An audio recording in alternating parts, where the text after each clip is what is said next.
Well, hi again, everybody. This is Randy, and we're back on the Linux desktop.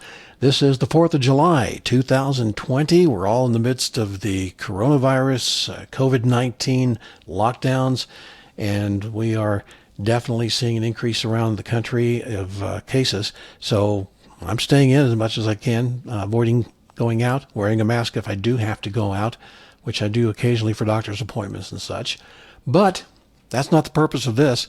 We are looking at the Linux desktop, and you may remember last week I upgraded this studio machine from Linux Mint 19.3 to Linux Mint 20, and it works great. It's a nice system, and I've been using Mint for a long time now, but I ran into a little bit of a problem with that, and it probably is not Linux Mint's problem at all. I somehow or another, I think, borked up the configuration files. I don't know how exactly I did it, but the screen had a red border around it, and the interior was just part of the background, and I could scroll around by moving the mouse, which is certainly unworkable and makes you kind of dizzy. At least it did me.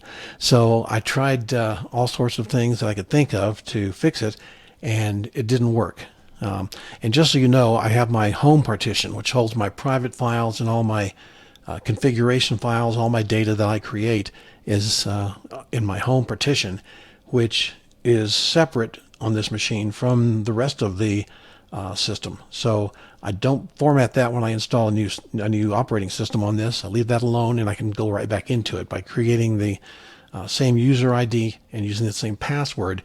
Then it sees that home partition, and so that's right up here where it says Randy's Home. That's all my files in there and my folders and such. So that all worked out well until I borked those files up, and I thought, well, what can I do? I tried reinstalling and had the same problem.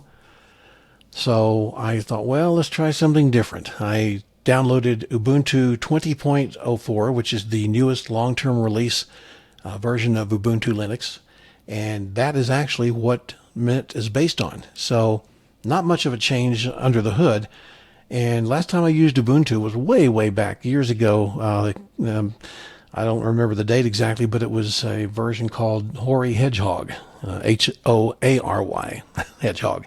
And so liked it well back then, but certainly not up to the modern standards. And so I haven't used Ubuntu in that long. And now we are on the Focal Fossa version, which is way down the line, many versions later. But I installed it, and it has a different look than what you're looking at now. It has a totally different metaphor for the screen and the desktop. But I went ahead and tried it out, and it works smoothly. It works well, booted right up. Everything looked good. But I just don't like the particular metaphor they use on a desktop. I prefer a traditional business-like workstation, and I've got my menus and so forth down here. So I thought, well, it's running fine. Let me see. Maybe if I reinstall again Linux Mint, it will work right. So I did. Back to the same thing. So obviously it's something that was persisting on my own home partition from install to install when I used the Cinnamon desktop, which actually you can install on Ubuntu as well. But I thought, well, this is not good. So I decided to go ahead, reinstall Ubuntu, and rather than just accepting the default desktop environment, which looks like their old Unity environment, if you have any familiarity with that, but it was it's been supplanted now by a revamped version of GNOME 2, I believe, which mimics the look and feel of the Unity desktop. Also looks somewhat like NextStep from the Next computers that Steve Jobs made at one time back in the 90s. So just not something that I prefer. Also, I like this. You could do this on the other desktop, but when you bring up the menu, then you can just start typing in something like calendar or whatever. There it is, and just run it. But I'm just familiar with working with something like this, and I'd rather not teach an old dog too many new tricks at once. I do enjoy learning and tinkering around with this stuff. But here we are, back on Ubuntu, and we're running what is now, I installed the Mate desktop environment, and I can choose that at boot up. I can go back to the standard desktop from Ubuntu, but I like this so far. It's lighter weight, less memory usage when you use the Mate rather than Cinnamon.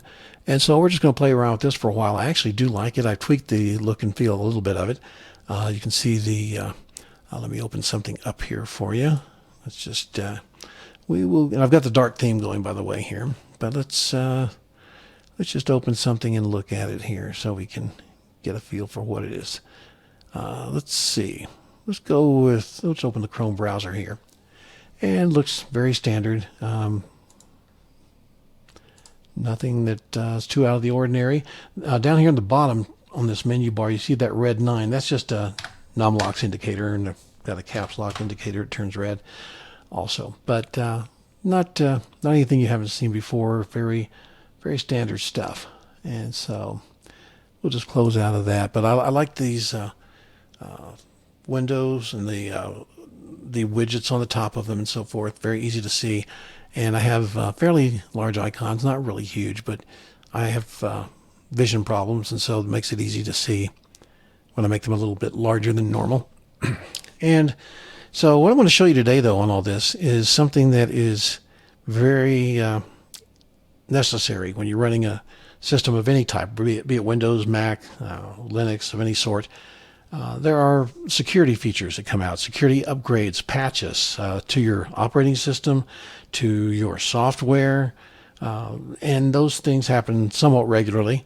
And I don't automatically apply them because I just want to be in control of that. I don't want something coming in and changing the system. And so I do that. And you can do this graphically. There are tools that you can do these type of things. There's Synaptic Package Manager. There's Software Updater. This shows the upgrades that are available. And this machine should be up to date. I updated it recently, as recently as this morning. Yeah, it's up to date. So we'll just close out of that for now.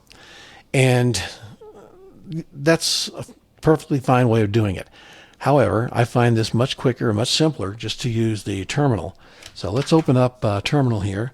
And how you do that, there's 3 steps I always take when I upgrade and apply patches and so forth.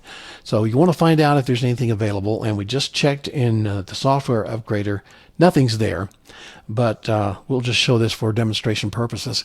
I'm going to start out with sudo for super user do. That elevates your privileges on the system because you want to be able to apply patches, and that requires that level of access. So we start out with that, and it's going to ask me for my password to elevate my rights to do this. And then I'm going to say apt, which is the aptitude software installer, and then we're going to say update. And I'm going to put in my password.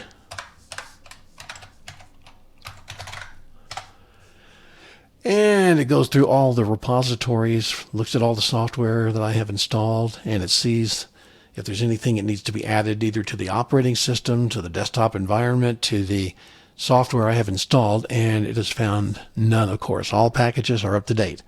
But let's just, for the sake of discussion here, say that it found a number of packages that needed to be updated.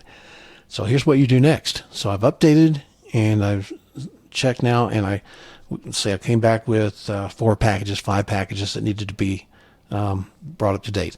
So my next step would be to sudo apt, and then instead of update, we're going to say upgrade. So we're going to upgrade the system, and I don't have to type in my password again because it remembers. I'm still, it's just been a few seconds since I was logged in to my elevated privileges, so it considers that I'm still there for a short period of time.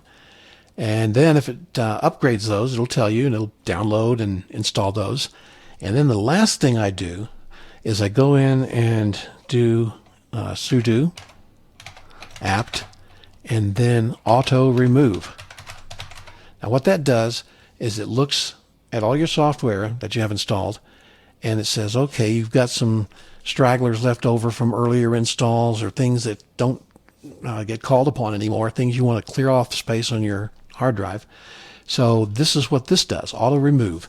It will leave everything alone that the software needs, but it will clean up the disk and I guess it's somewhat like CC Cleaner on Windows maybe, but this does recover some space for you and keeps the system operating at top efficiency. So I'm going to go ahead and do that, and then it will tell you what it's taking off, and of course nothing here because I've already done this. But that's how you upgrade from the command line. And the really neat thing is you can do this from another system. If you have a secure shell login and you SSH into a different machine that you administer, then you can also upgrade that machine remotely without ever going into the same physical space as that other machine, or even going into a graphical desktop, which is much more overhead to transmit over a network connection. So SSH into a machine, and it just allows you to go into a command line and get this done, and very simple and very easy. And I guess that's about it for now. So until next time, we'll see you then. Bye.